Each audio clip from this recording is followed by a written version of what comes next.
Howdy, friend. Welcome to Homegrown. I'm your host, R.P. Smith. We put Beth's new washing machine to the test this week. I spent the day working on and helping our mechanic trying to get the loader tractor working like it should. A good share of my task was taking off parts that were no longer needed. Years ago, the three-point hitch and the brakes quit working.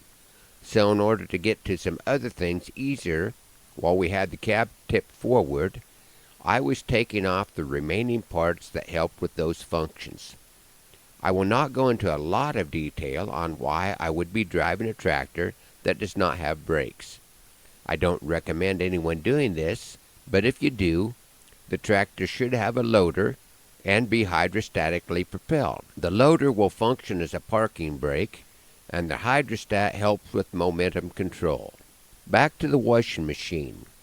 After spending the day digging decades-old greasy mud out of the deepest, darkest orifices of a 40-plus-year-old tractor by hand or trying to blow it out with an airline, I looked like the Pillsbury Doughboy's worst nightmare. The scriptures tell us that man's righteousness is like filthy rags compared to that of the Lord's.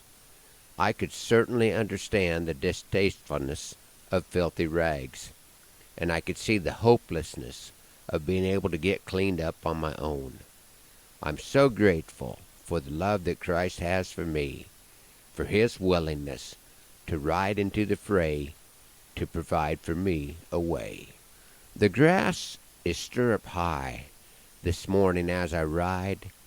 Calves are looking slick and fat at their mother's side. Sunshine warm on my face.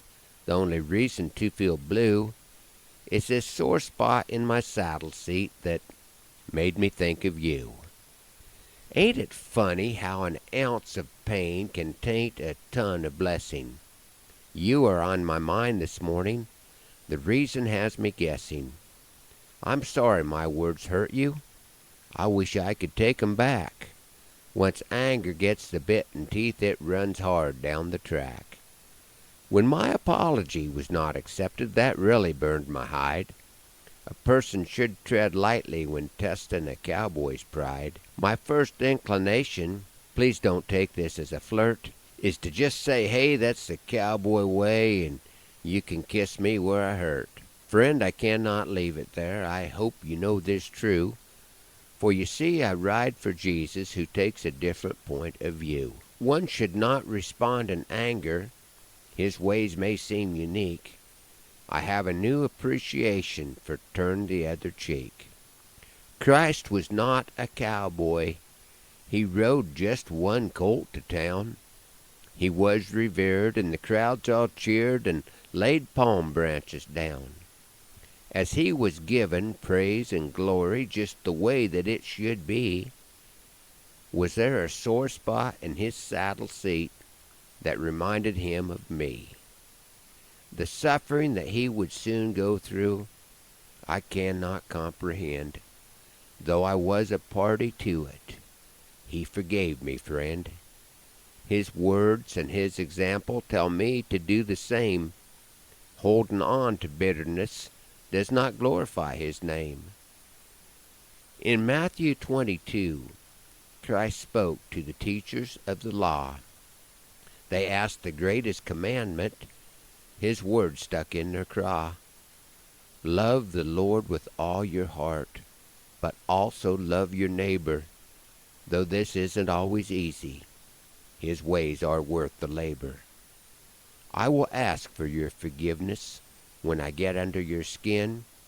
If my walk don't match my talk, no one is taken in. I can't drag you up to heaven. I can chase you the wrong way, and that would be my shame when I go to Him someday. Today I will stand up in my stirrups and adjust my point of view. For when we ride the trails of heaven, friend, I pray that you will be there too. Thanks for riding along on Homegrown this morning. Hoping that the Lord blesses you real good today, that He is raining on your place, and that our happy trails cross again soon I'm R.P. Smith.